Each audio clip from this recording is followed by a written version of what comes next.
Ini bagano ya kaya dương nắng khét thơi đến nơi dương nắng khét thơi đến nơi raja sarkar जोंनो मोथांदे raja sarkar जोंनो मोथांदे লাগলে আমরা রক্ত দিমু আমরা জায়গা ছাড়তে পারতাম না কোনোদিন হয়তো নাকি দিলে আমরা ফাঁকি দিমু রক্ত দিমু বাস আমরা পারতাম না জায়গা দিতে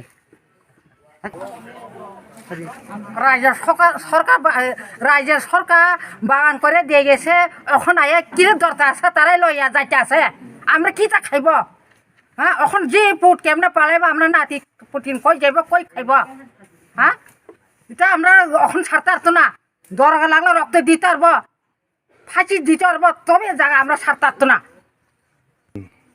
আগামী দিন কেউ ভোট দিত না আমরা লগে কেউ নাই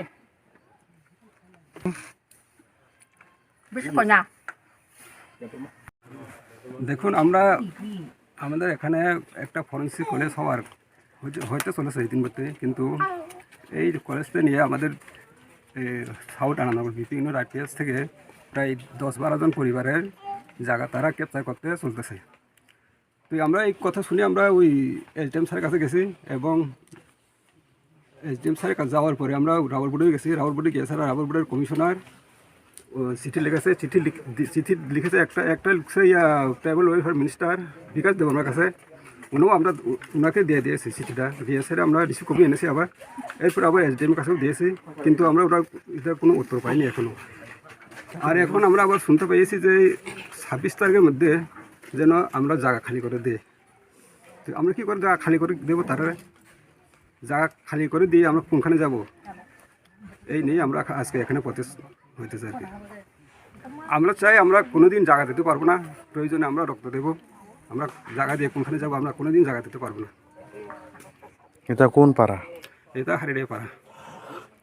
কিছু প্রটেস্ট দেখা যাচ্ছে এটা হচ্ছে এগুলা অ্যাকচুয়ালি আমাদের এখানে এই south Anandanagar BP unit RPS রাজ্য সরকার ট্রাইবাল ওয়েলফেয়ার দপ্তর এবং রাবার বোট মিলে গত 1995 সালে আমাদের বাগান করে দেওয়া হয়। ওইখানে জায়গার পরিমাণ ছিল 42.56 হেক্টর। হ্যাঁ, বেনিফিশিয়ারির সংখ্যা এখানে 45, এসটি 43 এবং এসসি 42। এইভাবেই আমাদের 2008 থেকে এখানে প্রোডাকশন শুরু হয়েছিল আজকে অবধি। হঠাৎ করে গত মাসে ওই নিয়ার বাই কান্তারজলাতে একটা ফরেন্সিক কলেজ উদ্বোধন করে গেছিল আমাদের আদরণীয় হোম মিনিস্টার। হ্যাঁ, তো এদের পরিপ্রেক্ষিতে এখানে 13 জনের নামে হঠাৎ করে নোটিশ পাঠিয়ে দেওয়া হয় আমাদের প্রত্যেক বেনিফিশিয়ারির কাছে। তো ওরাও কিছু না বুঝে ওই কী করব, কোনো উপায় নেই,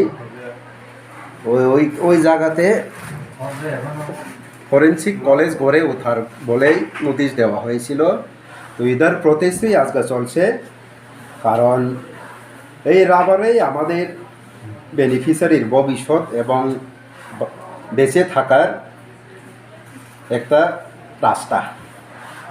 তো এটাকে এইভাবে রাজ্য সরকার এবং এডিসি প্রশাসনকে আমার বিনীত অনুরোধ থাকব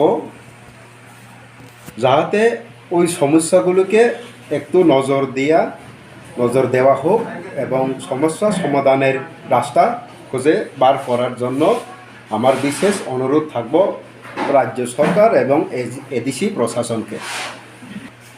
আমরা এইভাবে তো সারা হবে না, কারণ এই বাগান লইয়াওই মানুষের জীবিকা আর্থিক এবং সামাজিকভাবে জড়িত আছে বিগত অনেক বছর ধরে। এইভাবে সারা হবে না, আমরা লাগলে আরও বৃহত্তর আন্দোলনে যাওয়ার প্রস্তুত নিচ্ছি। আমাদের এখানে টোটাল পার মান্থে দেখতে গেলে 6 হইতে 7 লাখ টাকা ইনকাম হয়। ইয়ারলি দেখতে গেলে 72 হইতে 75 লাখ টাকা ইনকাম হয়। ওইভাবেই চলছিল এতদিন। তো আজ হঠাৎ এইভাবে নোটিশ আওয়ার পরে এইভাবে হঠাৎ ভেঙে পড়বে, তা তো কেবল সহ্য হওয়ার বিষয় না। এটা একটু রাজ্য সরকার নজর দিক, কারণ আমরা জানি আমাদের আদরণীয় মাননীয় মুখ্যমন্ত্রী মানিক সাহাজি জনদরদি বলেই কোনোখানে পরিচিত আছে, এই বলেই আমার কথা। আপনার পরিচয়? আমার পরিচয়, আমি এখানের একজন সোসাইটির প্রেসিডেন্ট অজয় দেব বর্মা। অসংখ্য ধন্যবাদ।